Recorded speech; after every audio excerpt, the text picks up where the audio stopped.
miankina betsaka amin'ny fivoaran'ny toetra raha eto Madagasikara kosa ny voaran'ny fiara-miasa eo amin'ny Madagasikara sy Japon araka ny nambarany masovoan'ity firenena ity izay sy miasa sy monina eto antsika. Miankina amin'ny fivoaran'ny toetra raha eto Madagasikara no ivoaran'ny fiara-miasa eo Madagasikara sy Japon.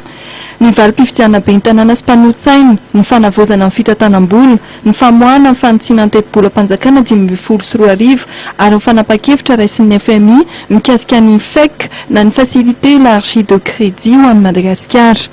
Ireo ny fepetra-andrasana hoy ny Japonais ahafahana manamafy ny fiara-miasa eo Madagasikara sy ny Japon hoy ny ambassadeur Rue Oshoya.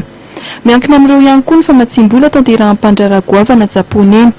Mikasika amin'ny fifidianana, laza ny ambassadeur japonais Rue Oshoya fa nizotra tao anatin'ny filaminana amin'ny fifidianana ben'ny tanàna sy mpanotsaina izay natao ndraiky amin'ny 3 Jolay 2024 lasa teo, saingy nisy ny tsy fahatombanana hita. Miandra ny zava-mitrango aorian'ny famoahana vokatra vonjy-maika i Japon.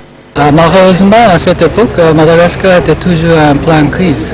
Donc, notre pays n'a pu pas profiter de ce programme dès le début. Je dirais que maintenant vous avez plus ou moins rattrapé le retard. Parce que pour le groupe de cette année, en fait, le nombre de places envisagées pour Madagascar n'était que 4. Mais vu qu'il y avait tant de candidats bien qualifiés, on a choisi 7. J'espère bien que la prochaine fois, l'année prochaine, il y aura beaucoup plus. Miankina amin'ny fisian'ny fitoniana sy ny filaminana aorian'ny famoahana valim-pifidianana no hamaritana ny fotoana natanterahany filoham-pirenena malagasy ny fitsidiana amin'ny fomba ofisialy any Japon. Fitsidiana izay tokony toto-saina amin'ny volana May 2024 saingy mihemitra amin'ny fotoana manaraka izany.